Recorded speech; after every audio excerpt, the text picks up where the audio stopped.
Hey guys, and welcome to the second part of How to Become. I don't know if you guys had a chance to check out the video yet, but there's a clip on Instagram and there's a full video in my YouTube channel. So I started this collection of teachings and I took down a bunch of notes and I put up a bunch of pictures and I was guiding myself to try to say the things I needed to say. But due to the state of the world and due to the state of things, as we are starting to come together as a collective, as we're starting to all sort of wake up to the fact that the majority of the things that we were told when we were younger are actually not real, then we can touch base on a part of our teachings and just focus on that very important part, which is programming. Better said, is pre-programming is what I like to call it. So the last video, and if you have not had a chance to watch it, that's okay. The last video we talked about suppressing feelings, and when you suppress feelings and you're told as a child to just shut up and sit down. A lot of our parents in their generation were told to sit down and shut up. So then, therefore, when they raised all of us, in my generation, we were told to sit down and shut up, ask no questions.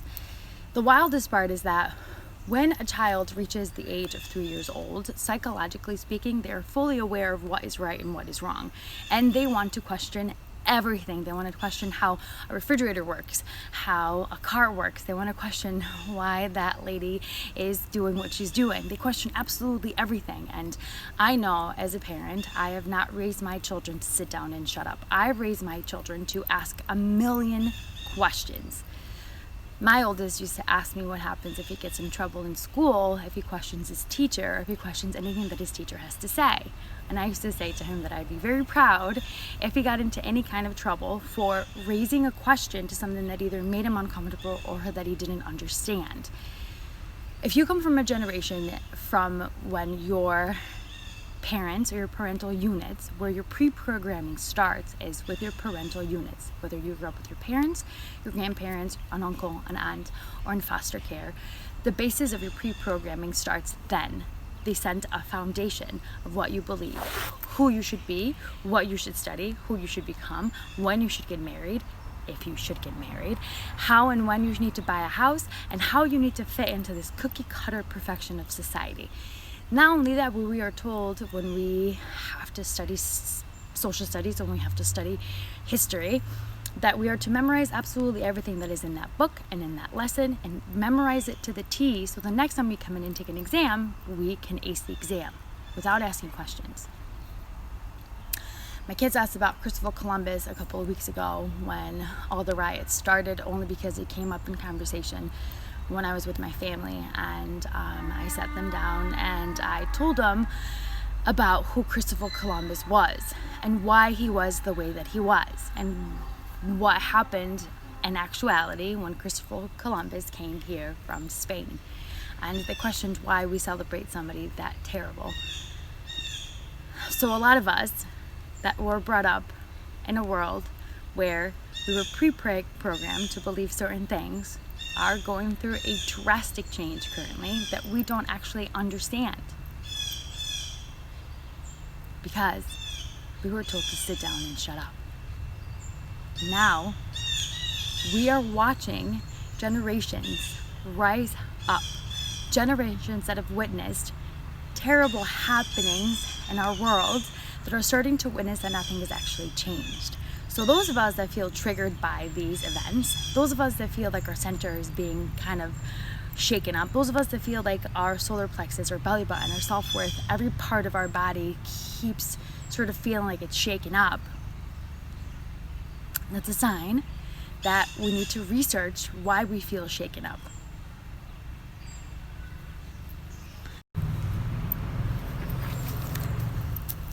So, feeling triggered, we talked about it in the previous video.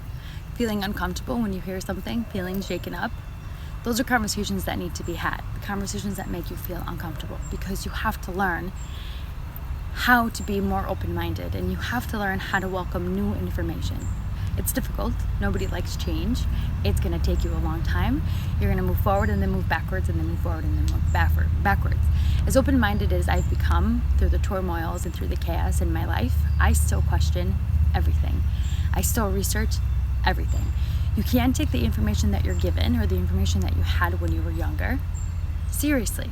You must take everything that you learn, see, experience with a complete small grain of salt. We have been witnessing a lot of chaos and turmoil in our collective. We have witnessed a lot of new information coming in about what we were taught about Black history, what we were taught about our ancestors, what we were taught about our presidents, what we were taught about Christopher Columbus. We are starting to realize and open up, those of us that have not been awake enough to this information. It's difficult to swallow, but the more that you read, the more that you know, the more uncomfortable you are, the better. Change is uncomfortable. New information that changes your beliefs is uncomfortable. Feeling like you failed generations of Blacks and generations of Hispanics and generations of races that you did not understand the past history in their lives is difficult to swallow. As good of a human being as you were in high school and middle school, at your job, we've all done something that we didn't know we were doing wrong until we reached a point in our lives where we understood that pre-programming your old thoughts and your old feelings and the old way of living is no longer what we want to experience anymore for our generation or our next generations. So, how to get away from pre-programming is knowing that you can change everybody's mind. Knowing that the first mind that needs to be changed is yours. Knowing that the more information that you know and the more that you share information, even if you reach one human being who reaches another human being, they pay the information and the healing and the escape from this robotic, complicit pre-programming, we move forward into the next phase as a collective of a widespread awakening. And that's exactly what we're all trying to get to. So, to conclude the second part of how to become, the pre-programming part of it is understanding that you are not your ancestors. You are not the teachings of your parents or your parental figures. You are not the teachers that told you to memorize dates and captains and politicians that actually were probably more fucked up than you'll ever be able to realize. You are not your pre-programming. You are yourself in a reactive state from pre-programming to research, to new knowledge, to action versus reaction. Know you can't change everybody's mind. Know that if your center is shaken, you need to seek more information, and know that with this new information, you need to reach this generation, past generations, and future generations. And if you only affect one person, that person will pay it forward, and that person will pay it forward, and that person will pay it forward, on and on into an eternity, until we all come together as a full collective and one giant happy human family where community matters, individuals matters. Our police force actually protects all of us, and we feel safe every time we see a police car, because I'm pretty sure the majority of us don't. Not gonna get into it. Where we come together as a full collective, because humans loving and helping humans is exactly what the new age is bringing into our lives. So do the research, pay it forward, find the information, and know, again, you are not your pre-programming, and you're not your ancestors.